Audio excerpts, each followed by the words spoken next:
এই যে কাতলা মাছ নিয়ে এসেছে দেখছি ছেলে। কাতলা মাছ, আর এটা কিন্তু চালানি কাতলা মাছ, দেশি কাতলা না। এই যে দেখুন, বুঝতে পারবেন। ও তার সাথে আবার কাতলার তেলও আছে দেখছি। এই যে হ্যালো বন্ধুরা, কেমন আছো তোমরা সবাই? আশা করি সবাই তোমরা ভালো আছো। আজকে কি কি রান্না করব চলো তোমাদের সাথে একবার শেয়ার করে নিই।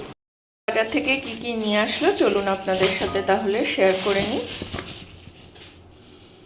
এই যে কাতলা মাছ নিয়ে এসেছে দেখছি ছেলে। কাতলা মাছ, আর এটা কিন্তু চালানি কাতলা মাছ, দেশি কাতলা না। এই যে দেখুন, বুঝতে পারবেন। ও তার সাথে আবার কাতলার তেলও আছে দেখছি। এই যে কাতলা মাছের তেল। তো কাতলা মাছের তেলটা কি করে রান্না করব আর কাতলা মাছ কি করে রান্না করব সেগুলো সব আপনাদের সাথে শেয়ার করব। তো চলুন যাই। এখন আপাতত ছেলেকে একটু পেটি ভেজে দিই, ও যদি ভাত খায় দুটো দেখি। এদিকে মাছের তেল করব বলে আলু, পেঁয়াজ, কাঁচা লঙ্কা ভাজতে দিয়ে দিয়েছি। আর এই যে মাছের তেলটা কিন্তু আমি ধুয়ে ভালো করে নুন হলুদ মাখিয়ে রেখেছি। এবার আলু আর পেঁয়াজ, কাঁচা লঙ্কাটা আমি ভেজে নেবো নুন হলুদ দিয়ে ভালো করে। তারপরে মাছের তেলটা কিন্তু আমি দেবো। তো চলুন করে নিই। আর একটু পাঁচফোড়ন দিয়ে দেবো এতে। আমি আলুর মধ্যে দিয়ে দিয়েছি, এবার ভালো করে এটাকে ভাজতে হবে। এর সাথে আজকে মশলা দেবো না, কোনো মশলা ছাড়াই করব।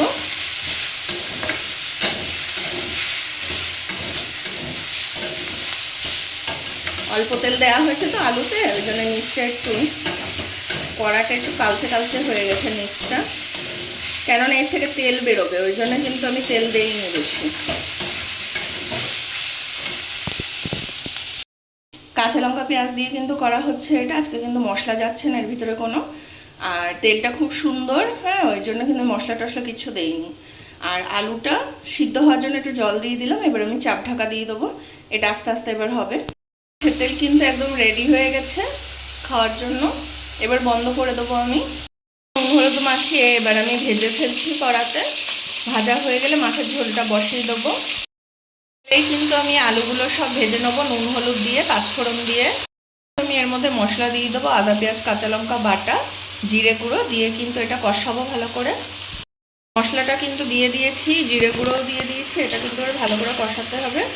কষিয়ে তেল ছেড়ে দিলে মশলায়, তারপর কিন্তু আমি জল দিয়ে দেবো পরিমাণ মতো। তারপর মাছগুলোকে দিয়ে দেবো একটু জলটা ফুটলে।